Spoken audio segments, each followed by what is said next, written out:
programa Um Sentido para a Sua Vida está no ar e a Federação Espírita do Estado de São Paulo sente-se honrada com a sua audiência. Como será o amanhã? Responda quem puder, mas nós trouxemos para responder o nosso querido amigo Roberto Vilmar Quaresma. E para elucidações a respeito de ensinamentos de Jesus, no quadro O que é o Espiritismo, nós trouxemos Vera Regina Braga. Fique conosco, esse programa está maravilhoso. Vamos começar pela pintura mediúnica.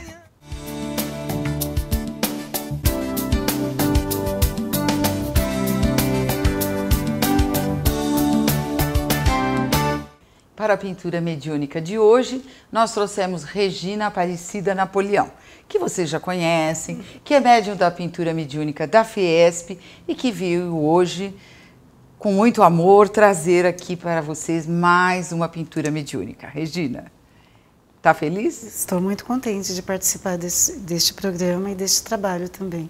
Que bom, Regina. Então, nós vamos deixá-la tranquila, se preparando, e nós vamos nesse instante para a nossa primeira entrevista.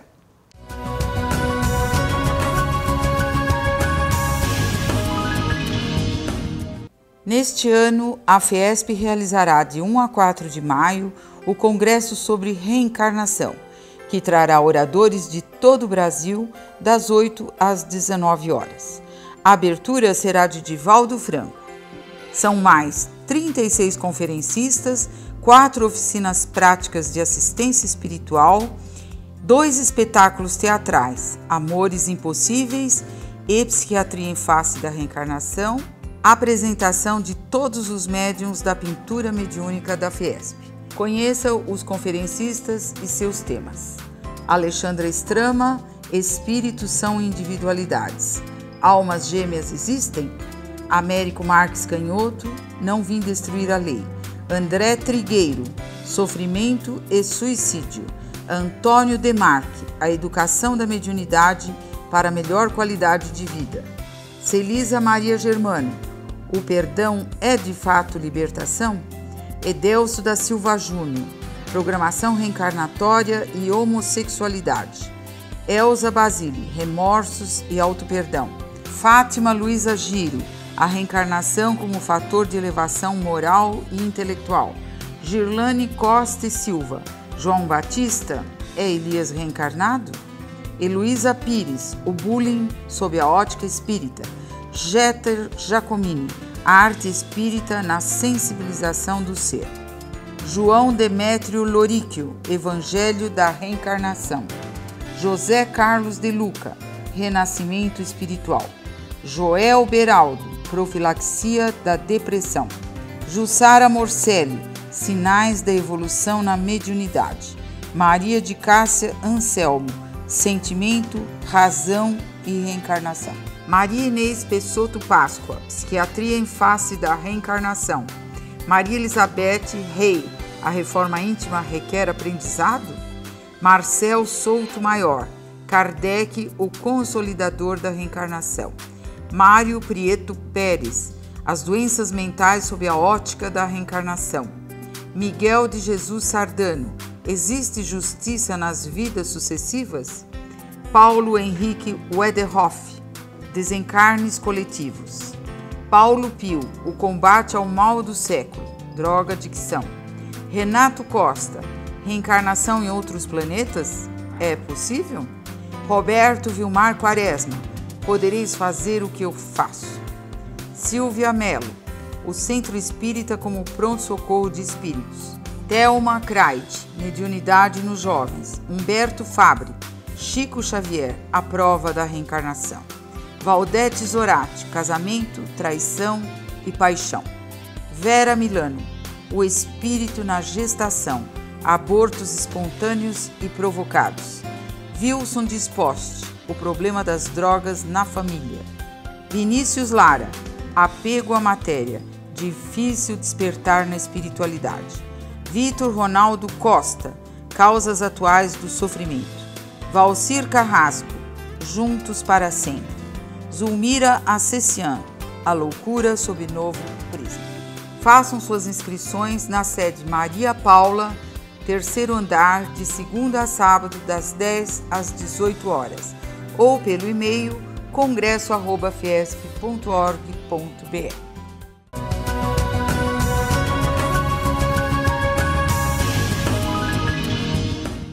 Estamos aqui com Roberto Vilmar Quaresma, que é autor do livro Na Estrada com Jesus, A Caminho da Regeneração.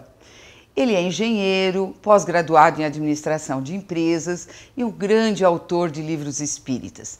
Participou do congresso de 2008, 2011 e estará conosco no próximo congresso, agora de 2014. Tudo bem, Roberto? Tudo bem, feliz por aqui estar. Muito bom. Nós aqui estamos felizes. Você veio do Rio de Janeiro para nos brindar com a sua presença. Mas com muita alegria.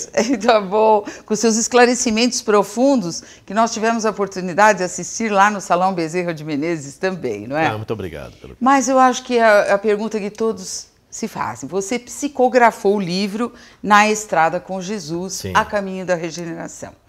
Como foi este momento que você resolveu psicografar? Você recebeu inspiração do plano espiritual? Como foi esse momento, essa motivação? Esse momento vai se dando ao longo do período que a gente vai se aprofundando na doutrina e procurando ajudar de alguma maneira, né, a doutrina no seu crescimento. Né? E visto isto, né, nós fomos ao longo de alguns períodos juntando as mensagens que vínhamos recebendo, até que chegou um momento em que os amigos espirituais, né, nos acionaram para fazermos a montagem deste livro que aí está. Sim. A coisa aconteceu assim. A princípio, as mensagens que fomos recebendo, elas não tinham essa direção. Mas isto tudo, eu também recebi informação da espiritualidade, isto tudo aconteceu de forma proposital, para que eu não me vinculasse mais a um ou a outro. E porque ao final, são vários espíritos perfeitamente, que são vários espíritos, são 5 espíritos, amigos nossos, 6 comigo. Então nós montamos depois, né, inclusive a forma como está a programação ali foi editada por eles. Né? O próprio índice? Perfeitamente. Olha, eles maravilha. É que fizeram esta composição, certo. Não fui eu. Né? Eu tinha uma outra ideia, mas eles mesmos me falaram que iriam fazer assim.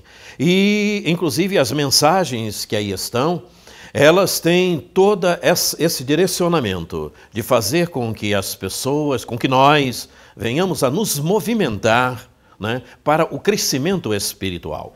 Sim.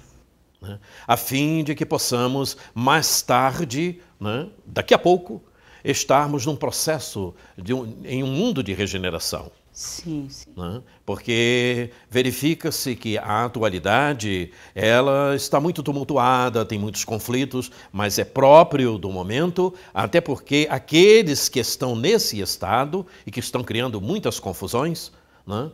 Eles mesmos sabem o que está acontecendo. Embora sejam renitentes e queiram impor determinados caminhos, mas caminhos esses que evidentemente não serão mais do planeta Terra. Né? Como o planeta Terra virá a ser um mundo onde a paz terá um maior espaço, né? Onde o bem, de certa forma, terá predominância. Né? Então, esse estado de coisa que se visualiza atualmente, que se sente, isto para o planeta Terra, em pouco tempo, se extinguirá. Embora muitos ainda estejam assim, não, mas não dá salto. Realmente não dá salto? E não deu? Há muito tempo que tudo isso está sendo planejado. Muitos pensam no fim do mundo, perfeitamente. Né? Na verdade, não existe um fim do mundo. Não. É uma transformação. Perfeitamente. Eu digo, e esse estado de passagem para a regeneração, como muitos eu tenho escutado isto, mas não vai dar salto, não vai ser de hoje para amanhã. Não, mas não foi e não vai ser de hoje para amanhã. E não será, melhor dizendo, porque esse processo já vem se desenvolvendo ao longo de muitos séculos, só que nós é que não percebemos isto. Né? Por último, veio, inclusive, a própria doutrina espírita para dar aquele empurrão mais severo, podemos dizer assim, né? Com um esclarecimento mais aparente para que nós pudéssemos vir a perceber. Né? O livro segue esse rumo.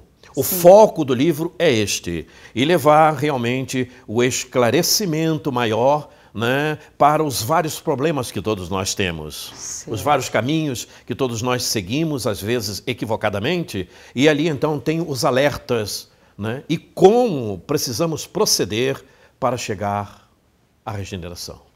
Muito bom. Agora, Jesus é considerado o governador planetário. Perfeito. Não é? Então, e agora, nesse momento de transição, fala-se muito em Jesus. Ele realmente é o educador da humanidade? Sim, realmente ele é o maior educador da humanidade, né? Sempre foi, com relação ao nosso planeta e provavelmente a outros também. Não vamos tocar aqui nesse assunto agora, não? Mas ele é o maior educador.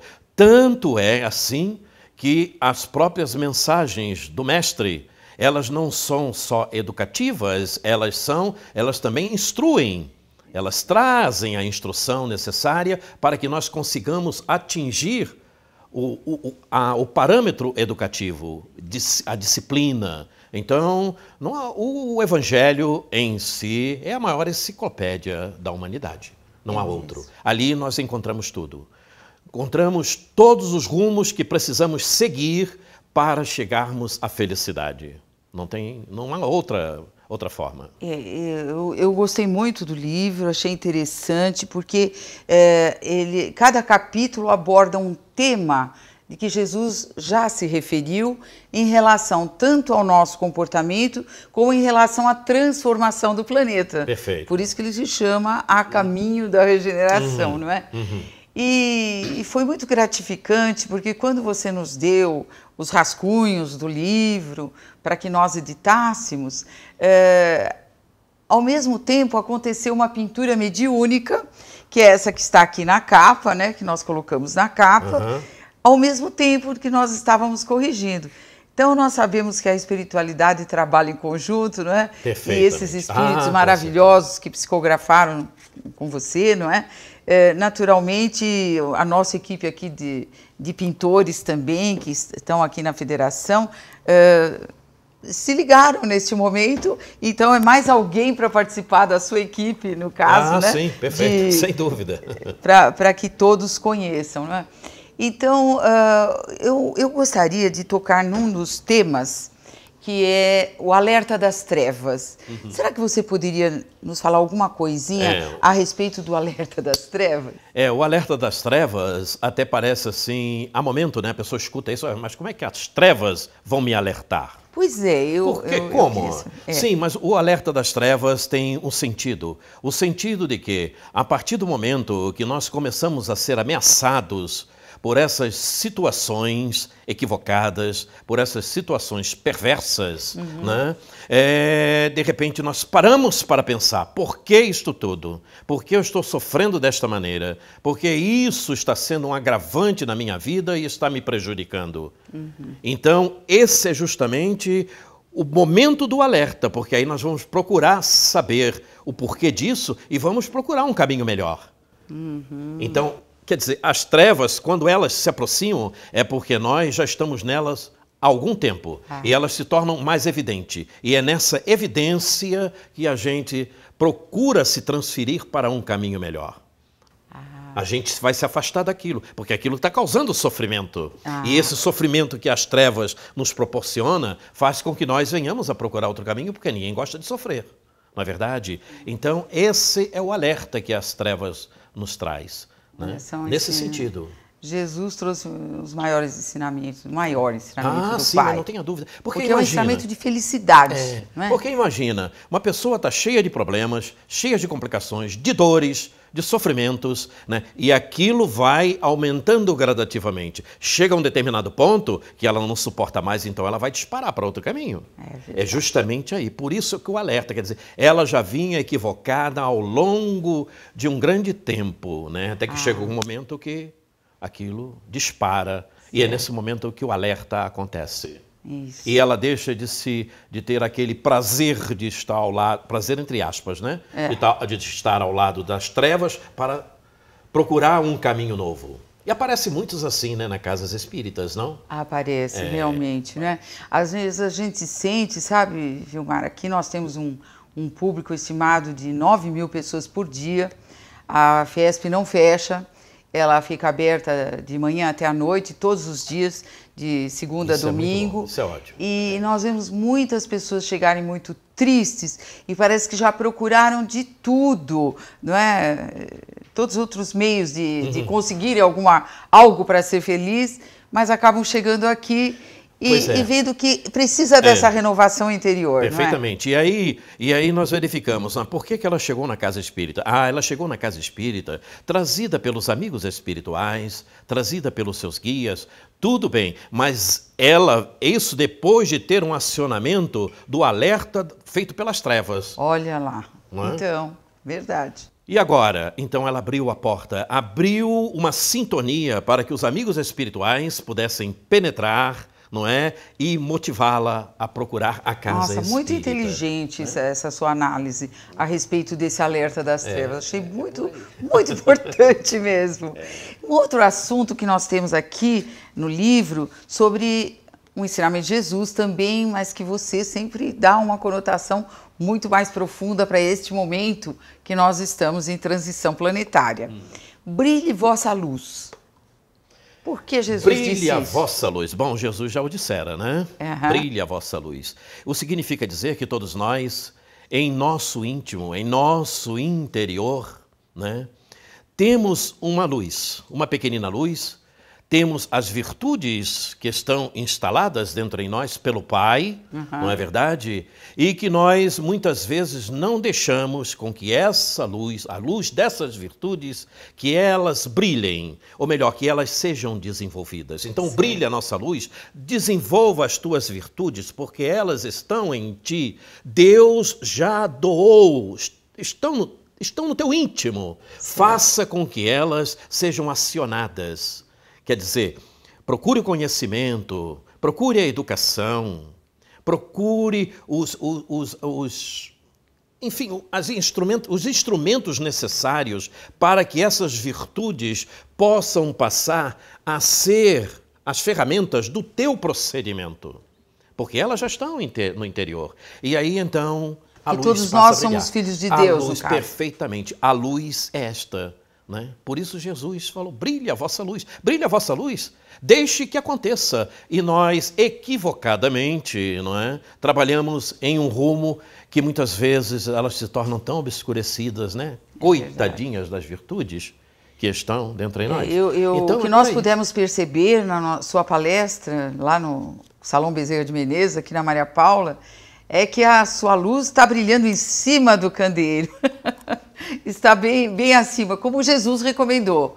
Tudo que você sabe, você tem que passar. Perfeitamente. Para ajudar as pessoas. E a gente sentiu muito isso em você. Eu me incomodo muito com isso. Era uma luz ali, se dedicando a todas aquelas pessoas, que o salão estava cheio, né? De amor, mostrar que o caminho para a regeneração é o amor. Eu me incomodo muito com esse detalhe que citaste. Né, com o aprendizado. E então, ao passo que nós vamos desenvolvendo o aprendizado, né, nós nos incomodamos em fazer essa transferência. Né? Nós não tratamos esse lado egoisticamente, como vemos em algumas pessoas, infelizmente.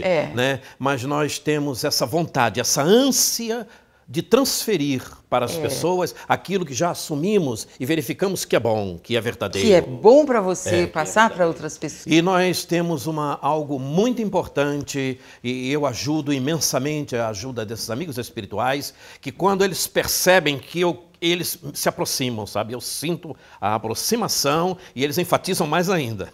É verdade, olha, foi maravilhoso. Eu fico feliz Quaresma, com isso, nós precisamos fazer um pequeno intervalo. Mas nós voltamos já já.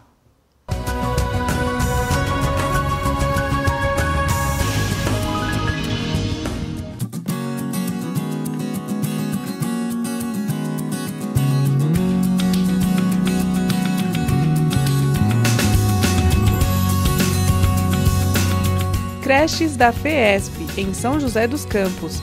160 crianças atendidas diariamente com refeições, atividades lúdicas, educativas e recreativas.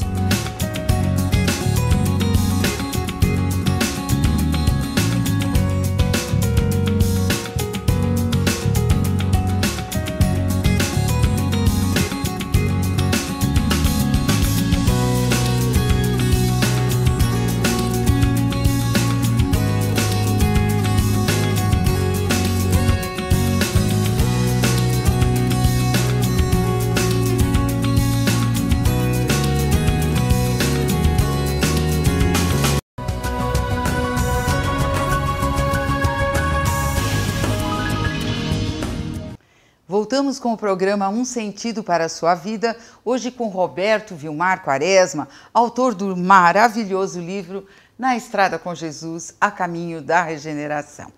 Então vamos falar de um outro item, Roberto, médiuns e mediunidade. Por que você inseriu esse item? Os nossos amigos espirituais, como você mesmo explicou, eles fizeram o índice, não é? Por que foi inserido esse item? Certamente para chamar a nossa responsabilidade, principalmente a responsabilidade do espírita, né? Porque médiuns, como nos fala Kardec, né? Médiuns somos todos nós. Sim. Mas saber trabalhar essa mediunidade é que é o importante. E então, por sermos médiuns, né, sermos espíritas, temos a obrigação de trabalhar essa mediunidade dentro de um clima de amor, dentro de um clima de progresso, dentro de um clima de aprendizado, né, de ampliar as nossas estradas espirituais. E justamente por isso esse tema foi inserido, até porque a gente vê muita irresponsabilidade do trabalho com a mediunidade. Não só daqueles médiuns que estão inseridos em outras religiões, né, em outras seitas, enfim, né, que tem uma mediunidade que pode ser muito bem conduzida e isso não acontece. Mas o nosso principal sentido foi ferir justamente aos espíritas, né, que muitas vezes não deixam que a produção dessa mediunidade seja uma produção benigna. Né? Ficam tratando de sutilezas, de coisas fúteis que são prejudiciais e não ajudam, não colaboram para o avanço e para o progresso. Justamente por isso o tema médium e mediunidade, porque mediunidade somos todos nós, mas sejamos médiums.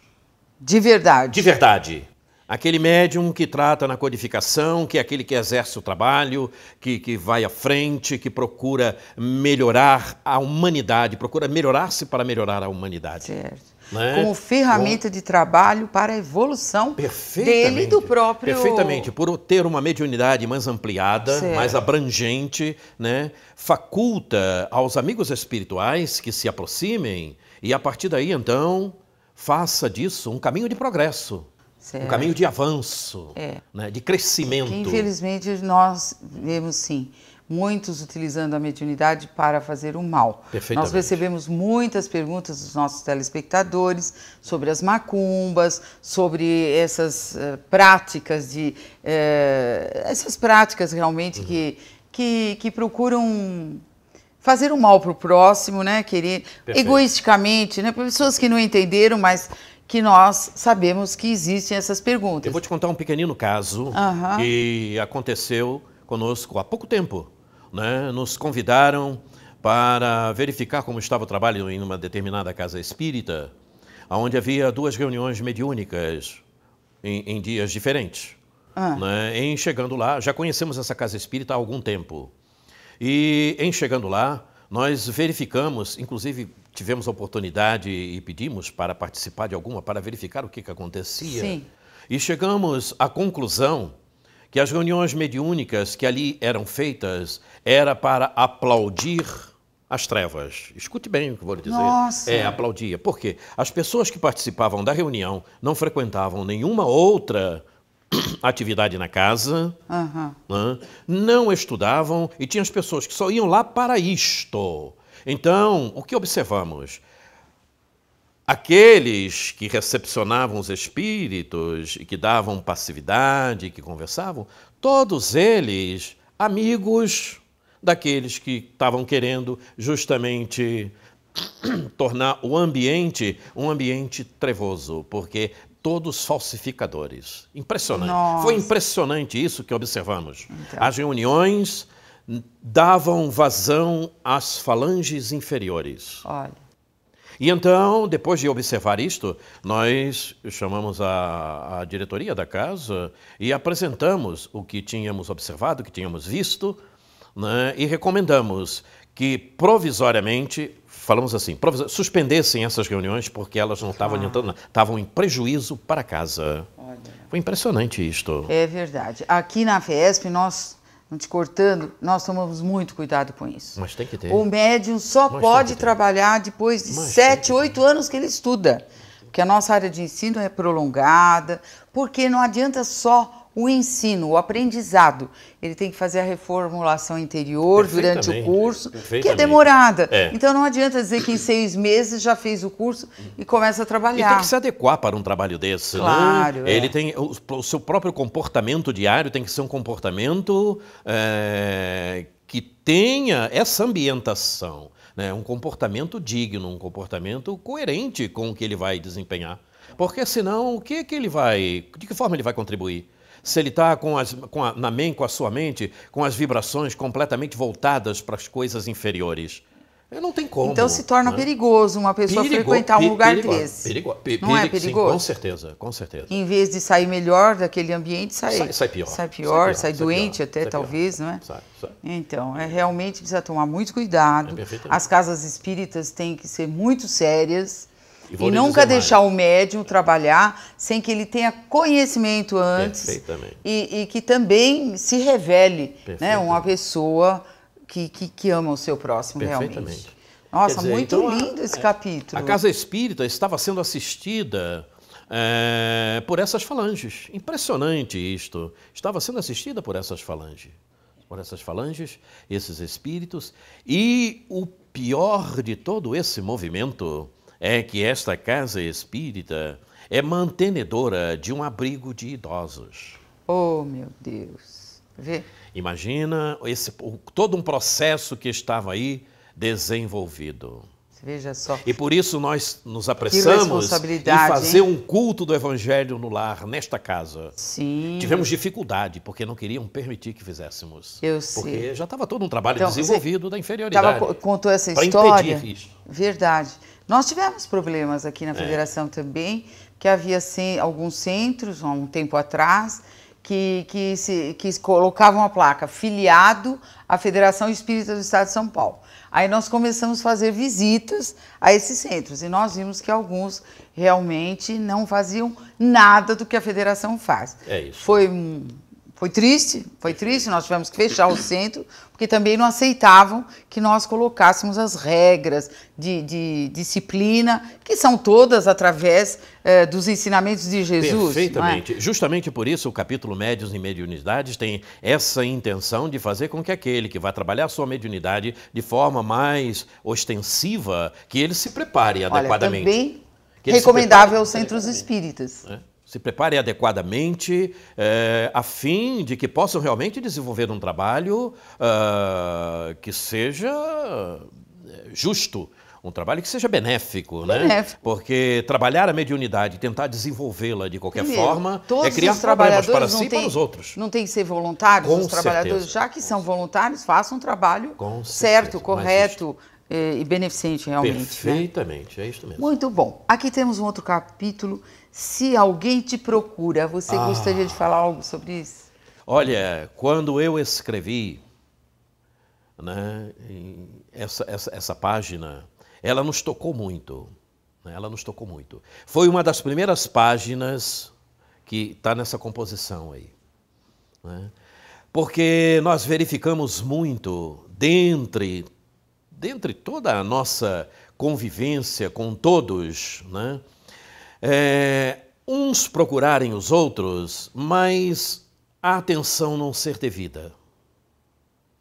Né? Ou então nós não nos importarmos e não darmos a atenção precisa àquele que nos procura. Porque todos que nos procuram, de certa forma, eles estão requerendo a nossa atenção. E se estão requerendo a nossa atenção, eles aguardam que nós venhamos a ajudá-lo de alguma forma, de alguma maneira, embora possam eles estarem até com ideias pervertidas. Sim. Mas não importa, nós vamos ajudar de qualquer maneira. Embora queiram eles até tirar proveito de nós, mas nós vamos ajudá-lo de qualquer maneira. Então, é justamente isto, né? A atenção que nós precisamos dar a todos que cheguem a nós. Aquele que traga um assunto de menor importância possível ao outro que traga uma coisa realmente contundente. Claro. Há essa necessidade de que nós venhamos a dar atenção, procuremos ouvi-lo, não é? E fazermos o melhor possível. Principalmente como o caso que eu citei, né? Que muitas vezes a gente está passando pela rua, né? E está lá alguém estirado à beira do caminho, né? E de repente ele acena para nós ou nos chama e a gente vai embora. Não podemos, temos que falar, nem que seja para dar-lhe uma palavra, né? Nem que seja. Isso me recorda e me lembra muito, né, a parábola do bom samaritano. É verdade.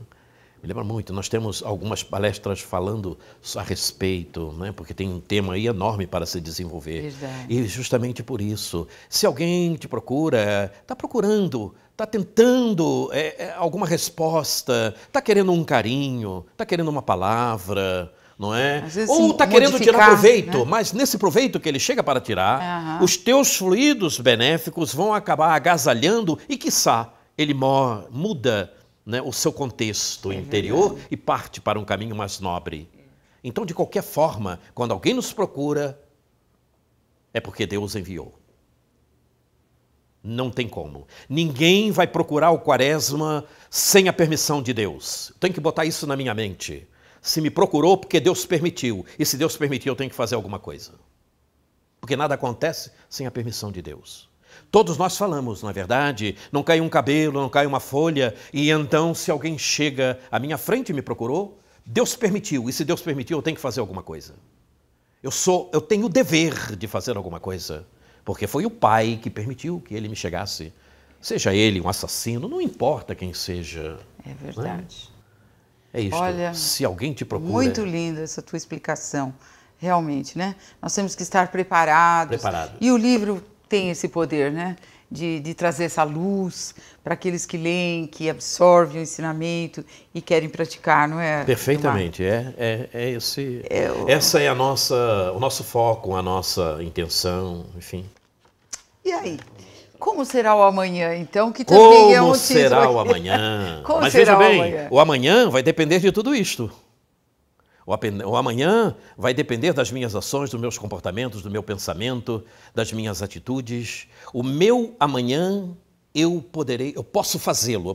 Eu posso fazê-lo. Eu quero um amanhã de paz, eu que comece a trabalhar agora, para que amanhã esteja pronto. É como uma casa, quando construímos uma casa, primeiro fazemos o alicerce, para chegarmos ao telhado, isso demanda tempo, mas depois a casa está pronta. Começamos, que casa bacana, que casa bonita, boa, ótima. Então, o meu amanhã será isso, bom, de paz, benéfico, maravilhoso, de acordo com o meu comportamento de hoje, de acordo com os meus feitos de hoje, de acordo com as minhas direções, as minhas atenções, né? Enfim, tudo. O meu conhecimento, o meu aprimoramento, né? A minha mudança de hábitos, lançando fora os hábitos inferiores, né? Que o amanhã bom, o amanhã benigno não comporta. Para que eu tenha ele em paz, eu preciso eliminar todas essas coisas inferiores que eu ainda trago, né? Hábitos, comportamento, atitude, tudo, enfim. Esse será o meu amanhã. Eu quero um amanhã no planeta Terra.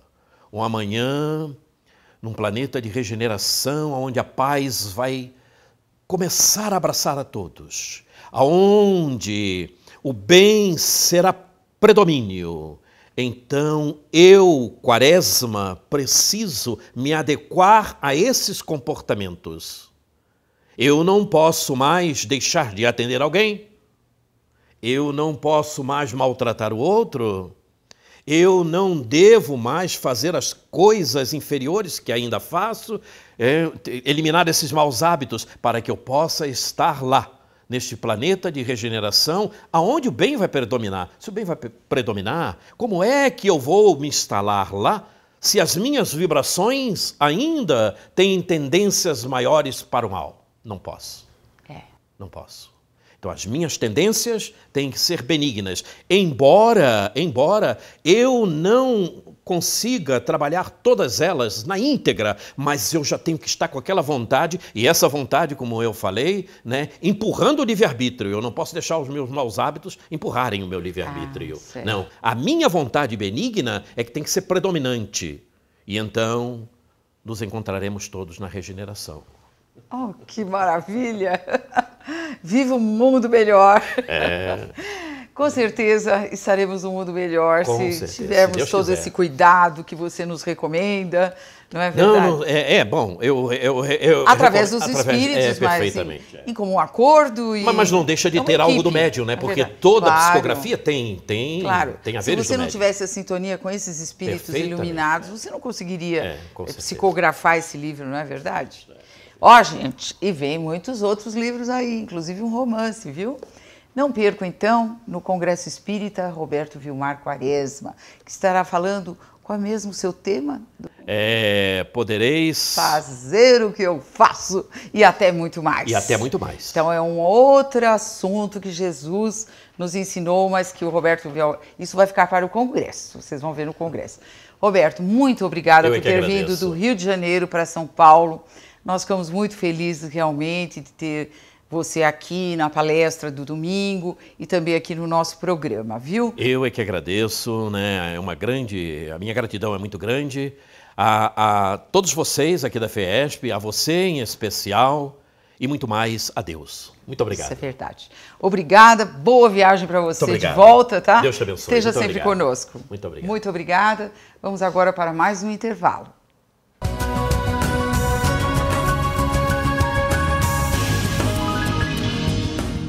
É com grande alegria que trago uma notícia para vocês. A festa de rua típica francesa, em homenagem a Allan Kardec, foi considerada oficialmente no calendário da cidade de São Paulo, a maior cidade do Brasil. Agradecemos a todos que colaboraram para que isto acontecesse.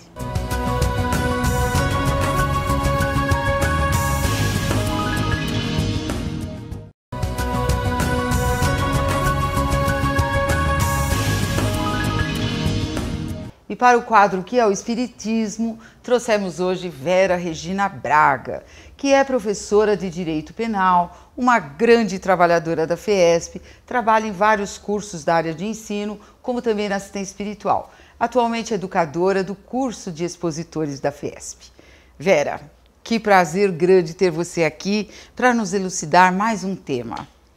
Silvia, eu que agradeço a oportunidade, sempre admirei pela coragem de entrar com coisas tão novas e que trazem aos corações daqueles que nos assistem tanto benefício, que é o conhecimento, que é o prazer de estarmos juntas nessa tarde. E assim nós ficamos muito satisfeitos com essa oportunidade imensa. Muito obrigada, Vera. Todos os cristãos conhecem o grande ensinamento de Jesus, os últimos serão os primeiros. Você poderia nos explicar esse ensinamento em relação ao Espiritismo? Sim, Silvia, com muito prazer. Esse ensinamento de Jesus, que não perdi a oportunidade para trazer aos corações aflitos aquela esperança que é própria da nossa doutrina. A nossa doutrina é consoladora, traz para todos nós a esperança solidificada pela fé. E assim, os últimos serão os primeiros, representa todo o cabedal que o ser humano procura de progresso, de modificação da sua interioridade, para poder colaborar com aqueles irmãos que estão chegando e que ainda não estão prontos para fazer aquela caminhada benéfica, onde encontrarão a paz. Então, os trabalhadores da última hora são aqueles que estão prontos e sempre dispostos a auxiliar aqueles que se lhes seguem. Então, nós estamos aí lembrando que plantamos esperança e a fé, mas a fé raciocinada, que é sempre o escopo da doutrina espírita, trazer aos corações a segurança para nos modificarmos. Muito bem, que bonitas suas palavras, que profundidade também, não é? Vera, nós poderíamos dizer que Jesus veio nos trazer regras de educação em sociedade? Sim, Jesus foi o maior pedagogo da humanidade. Sabemos disso, há vários autores que se dedicam a esse trabalho e o colocam como um grande educador. Mas temos que lembrar também que a educação é primordial para a humanidade. Antes de qualquer virtude, nós temos que lembrar da polidez.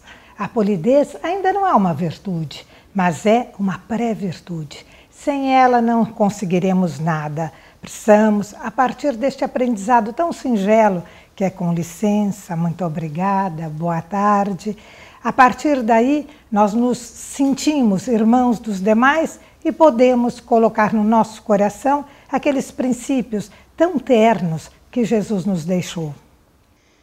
Muito importante isso aqui até para o trabalho do voluntariado da nossa casa, ainda mais você que dirige esse curso de educador, você é uma educadora também, não é? Mas, na verdade, dirige esse curso verificando a postura que o expositor deve ter perante todos aqueles que chegam na casa, não é? Exatamente, isso é muito importante. E nós percebemos que não só na área de educação, na área de ensino da FESP, mas também na área de assistência. As pessoas que dirigem têm sempre aquela sensibilidade aguçada pelo Evangelho de Jesus ao nos tratar. Quando há grandes problemas numa cidade tão difícil quanto esta, com condução às vezes obstada pelas tempestades, pelas intempéries, nós encontramos o sorriso e o amparo. Então aquele trabalhador sério que não quer deixar o trabalho, encontra essa compreensão que facilita e estimula o trabalhador cada vez mais. Então a FESP realmente presta um grande serviço na educação, começando pela base. Pela base. Então você diria, Vera, ou nós todos poderíamos dizer, que nós ensinamos muito mais através do nosso exemplo, das nossas atitudes, do nosso comportamento em relação a tudo que Jesus ensinou? Sem dúvida, Silvia, o exemplo é que fala a todos os corações. E muitas pessoas demoram para seguir aquele exemplo, mas aquilo vai ficando e germinando no coração. Lembrando outro ensinamento de Jesus, não é? Que há que semear. E uma hora o terreno estará fértil, como Jesus tão bem nos esclareceu. Agora, a respeito do livro do Roberto Vilmar Quaresma, que ele gentilmente deu para as edições FESP, Na Estrada com Jesus, nós temos um título aí dentro desse livro que se chama Os Últimos Estão Chegando. O que você acha que o Quaresma quis dizer com esse título? Nós tivemos a oportunidade de conhecer o livro e perceber que é de uma leitura profunda, tanto assim que devemos ler, meditar, colocar no nosso coração para depois a nossa razão assimilar. E esses últimos que estão chegando significa aqueles que, como Jesus nos ensinou, já se depuraram, estão prontos para retornarem a um planeta de regeneração, que é o que nós esperamos que a Terra vá galgar. Mas eu gostaria de observar, se me for permitido, claro, que o Quaresma fala aqui que o progresso não sofre solução de continuidade. E nós tememos que essa interpretação venha a significar que há interrupção para o progresso. Mas, de acordo com a doutrina espírita, com tudo que aprendemos nesta casa, nós sabemos que o progresso jamais é interrompido, pouco a pouco. O que acontece é que nós temos a lei da continuidade, que nós precisamos perceber em que ponto nos encontramos para poder assimilar aquele novo que nos é trazido. Então é isto que o Quaresma está se referindo, creio eu, que não haverá interrupção alguma para o progresso. E ele também nos lembra que o progresso é agora, não é para amanhã. É que nós devemos empreender as nossas tarefas com coragem, com capacidade e responsabilidade, mas não aquele excesso que muitas pessoas hoje acreditam contribuir para a doutrina se abstendo de agir. A abstenção não auxilia no progresso. A responsabilidade, sim, especialmente o amor, que é a grande moeda corrente da humanidade atualmente. Vera, os nossos telespectadores também nos perguntam a respeito do trabalho. Essa parábola dos talentos que Jesus nos ensinou, ela tem relação com o nosso trabalho atual? Muita relação. E é muito oportuna a pergunta, porque nós estamos vivendo numa época de transição, que, aliás, o livro que nós hoje estamos homenageando nos lembra. E nós temos aquela dificuldade do trabalho, estamos sempre protelando. E Jesus nos ensinou que, dados os talentos, que são as nossas faculdades, as nossas potencialidades, com as quais já fomos criados, cabendo, pelo nosso livre-arbítrio, desenvolver. Então, aceleramos o nosso progresso quando estamos dispostos a caminhar, seguindo os ensinamentos de Jesus, ou retardamos quando estamos, tal qual Jesus nos ensinou, enterrando os nossos talentos. Há ocasiões em que nós realmente enterramos e guardando. Em outras nós usamos, mas com parcimônia. Ambas as formas não são adequadas ao momento atual, que estamos vivendo uma época de transição que é da maior importância que possamos colaborar. Nós vemos tantos corações aflitos, tantas pessoas que buscam um caminho nas suas existências e não o encontram. E a parábola dos talentos nos incentiva a aprendermos um pouquinho, oferecermos ao mundo. Vamos ainda aumentando o nosso acervo e oferecendo novamente. E foi esse o motivo que me fez trabalhar com o infrator, porque eles precisam aumentar a bagagem amorosa deles. Muitos deles têm um amor sólido, mas não têm como canalizar. E é uma forma esplêndida de nós auxiliarmos nessa elaboração dessas faculdades. Imagine, Silvia, que hoje nós já temos 37 faculdades conhecidas. Nós não lembramos disso quando estamos falando ou quando estamos olhando a nossa interioridade. Mas é de um número imenso para que possamos dar vazão àquele ensinamento de Jesus que é tão grato ao nosso coração. Vamos desenvolver tudo aquilo que podemos, aproveitando os amigos, os conhecidos, as equipes que estão à nossa volta, a equipe espiritual, e vamos assim trazendo para o nosso mundo essa regeneração tão importante e que fala tanto aos nossos corações. É a herança que poderemos deixar para os nossos filhos na esteira do ensinamento de Jesus, o nosso grande mestre. Jesus, com seus ensinamentos, está sempre atual, não é? E quando ele explicou a parábola, ele foi enfático quanto ao servo mau e preguiçoso, aquele que escondeu o talento. Seriam esses aqueles que não teriam mais condições de ficar nesse planeta, que teriam que passar pelo processo de expurgo, ir para um outro planeta menos adiantado? Realmente, Silvia, nós podemos entender sobre esse aspecto. Mas mais importante de que pensarmos que essas criaturas não terão guarida no planeta, que sofrerão tantas vicissitudes, tantos problemas, devemos também nos lembrar, primordialmente, da misericórdia divina. A misericórdia divina é mais do que a justiça, porque na justiça nós temos a contraprestação do que nos é devido. E na misericórdia nós temos a compreensão e a oportunidade que se abre para uma nova etapa da vida. Então preferimos entender que o que Jesus trouxe é que eles realmente teriam oportunidades renovadoras e não que haveria aquela etapa de sofrimento, de dores. Nós aqui na Terra sabemos que as dores são múltiplas, mas não podemos esquecer a misericórdia e a bondade do Pai. Jesus nos disse que Deus é Pai. Esta imagem deve permanecer sempre no nosso coração, como aqui nós sempre mantemos, de acordo com os ensinamentos da doutrina. Muito bem, Vera, eu agradeço muito a sua participação nesse programa. Foi, assim, muito esclarecedor e realmente os nossos telespectadores têm dúvidas a esse respeito, não é? De como proceder. Então, nós podíamos convidá-los, né, queridos amigos aí de casa, a participarem dos nossos cursos. Se você vier a casa, você pode fazer o tratamento de passes e, ao mesmo tempo, nós temos cursos que podem ser feitos por aqueles que ainda estão iniciando nos passes. Depois, naturalmente, entro na área de ensino para aprender muito mais e um dia, quem sabe, ensinar tão bem quanto a Vera. Eu preciso dizer isso no ar porque, afinal de contas, nós convidamos a Vera, a nossa produção convidou a Vera para vir aqui falar sobre esse tema tão importante e ela aceitou. Vocês imaginem que hoje é o dia do aniversário dela?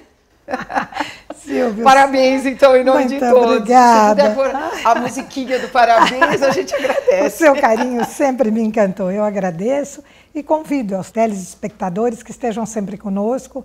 Sempre o nosso coração estará aberto para esse abraço virtual. E agradeço essa oportunidade, esse carinho a mais do meu aniversário. Você também brindou. Muito obrigada, Vera. Queridos amigos, se tiverem mais alguma dúvida a esse respeito, escrevam no e-mail silviapuglia@fiesp.org.br.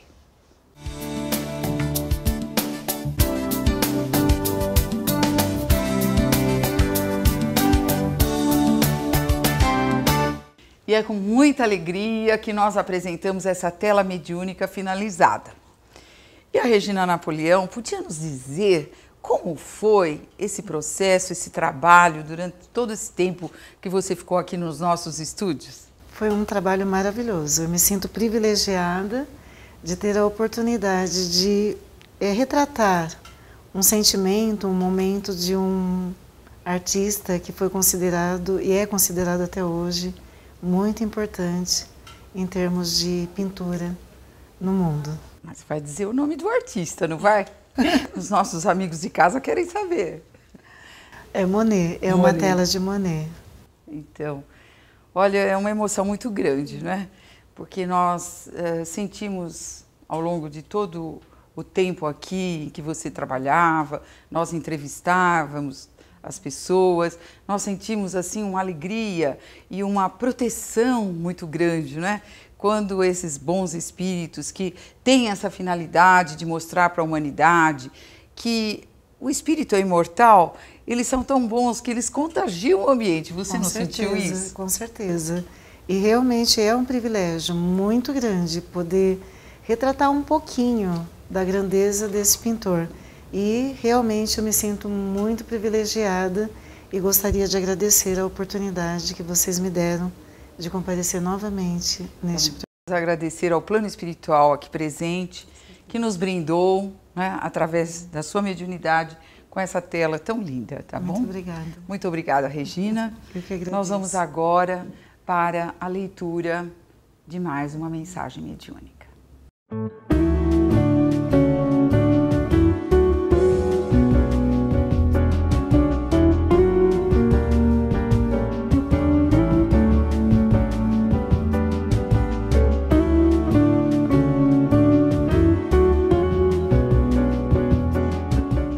Para a mensagem psicografada de hoje, nós retiramos um trecho do livro Na Estrada com Jesus.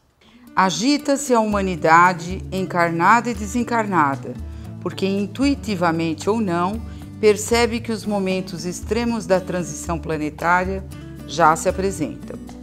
Tudo o que está preparado foi avisado por Jesus e pelos seus mensageiros, através de aconselhamentos e alertas.